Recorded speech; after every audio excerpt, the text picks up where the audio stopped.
ہمیشہ سے ایک بات کہتی ہوں کہ ایک موضوع ایسا ہے کہ اسے جتنا بھی ممبروں سے پڑھا جائے ہم اس کا حق ادا نہیں کرتے، بلکہ یوں کہنا چاہیے کہ ہر پڑھنے والے کو اپنی گفتگو میں اس موضوع کو ضرور شامل رکھنا چاہیے، اور وہ موضوع ہے امامت۔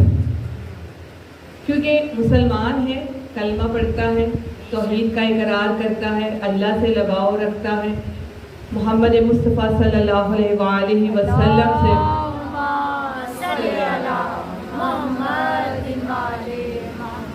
سے محبت رکھتے ہیں، ہر چیز میں اللہ کی خوشنودی کو لازم رکھتے ہیں، لیکن جو چیز ہم بھول جاتے ہیں وہ ہے ہمارے امام۔ ہمارے امام، امامت سے مطلب ہے امام زمانہ۔ امام موسیٰ کاظم علیہ السلام سے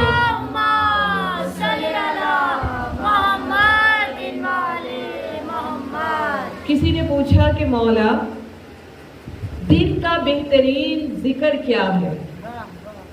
دن کا، روز کا نہیں، مہینے کا نہیں، سال کا نہیں، کہا دن کا، یعنی آغاز دن کا بہترین ذکر کیا ہے؟ تو کہا اپنے امام کی سلامتی مانگو اور اپنے امام کے ذریعے سے عبادت کے وسیلے بناؤ، یعنی امام کے لیے دعا مانگنا دن کا بہترین ذکر ہے، یعنی امام سے محبت رکھنا لازم ہے۔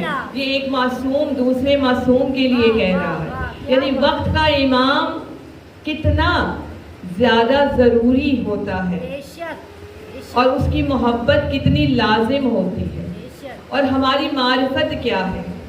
اب اگر ہم 12 اماموں کو دیکھیں تو آپ کہیں گے کہ نہیں، حضرت علی کا رتبہ سب سے بلند ہے، پھر کہیں گے نہیں، امام سجاد کا رتبہ بہت بلند ہے، پھر کہیں گے نہیں، امام تقی کا۔ لیکن ہر امام اپنے وقت میں جو ان کی ڈیوٹی تھی، جو ذمہ داری تھی، وہ پوری کرتا رہا۔ ہر امام اپنے وقت میں اپنے تمام حالات کے پیش نظر اپنی ذمہ داری نبھاتا رہا۔ کسی نے علم کو بڑھایا، کسی نے عبادت کو بڑھایا، کسی نے کردار کو بڑھایا۔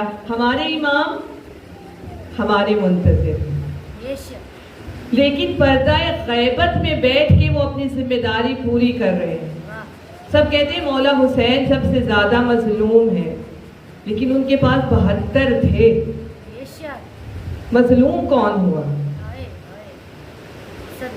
اب یہ موضوع ضائع کرنے والا نہیں ہے، کیونکہ امام کے لیے ہمارے نوجوانوں کو تیار ہونا ہے، ہماری بیٹیوں کو تیار ہونا ہے، کیونکہ امام کو سپاہی کی ضرورت نہیں ہے۔ توجہ رکھیے گا، امام کو کسی فریڈم فائٹر کی ضرورت نہیں ہے، کیونکہ آج بھی ہمارا یہ موضوع پہنچا نہیں ہے۔ ہم پورے سال مجلسوں پر جاتے ہیں، میلادوں پر جاتے ہیں، کیا فائدہ جب ہمارے بچے جو ہیں، وہ نوجوان جو ہیں، وہ گلوکاروں کو آئیڈیالائز کریں، جو کارٹون کریکٹر کو آئیڈیالائز کریں، جن کو کارٹون کریکٹرز کے سارے نام تو آتے ہوں لیکن نائب غیب کے نام نہیں آتے، جنہیں اتنا نہیں پتا کہ مجتہد دین کتنے ہیں، جنہیں اتنا نہیں پتا کہ ہمارے امام کی غیبت کبریٰ غیبت صغریٰ کو کتنے سال ہو گئے ہیں۔ انہیں اتنا ضرور پتا ہے کہ ایک گیم کے 85 پارٹ ہوں گے، اس ڈرامے کی اتنی ایپیسوڈ ہوں گی، لیکن ہمارے امام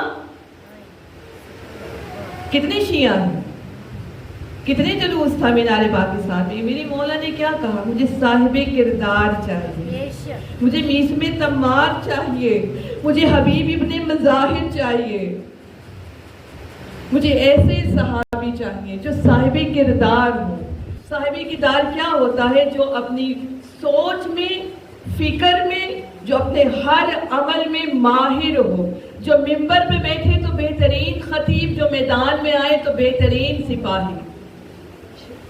ہمارے نوجوانوں کا آئیڈیالائز کیا ہونا چاہیے؟ مجھے شہید بننا ہے، اور یقین جانیے شہید تلوار چلانا نہیں سیکھتا، کلیشنکوف چلانا نہیں سیکھتا، سب سے پہلے جو وہ چیز سیکھتا ہے وہ ہے کردار کی تکمیل، وہ ہے حق کی گواہی، وہ ہے مظلوم کا ساتھ دینا، یہ سیکھتا ہے صاحب کردار۔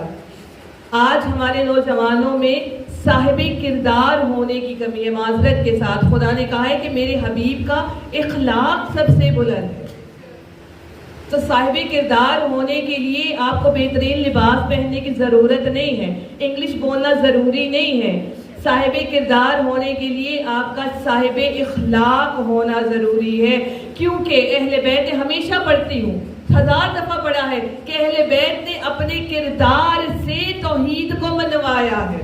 کربلا حسین نے کردار سے جیتی ہے, تلوار سے نہیں جیتی. عباس اپنے کردار سے بلند ہوئے تھے, جنگ سے نہیں ہوئے تھے. عباس نے تلوار چلائی نہیں چلائی, حسین نے تلوار چلائی نہیں چلائی, علی اکبر نے تلوار چلائی نہیں چلائی. وہ 30,000 کا لشکر اس صاحب کردار کے سامنے رک نہیں سکا. علی حق نعرہ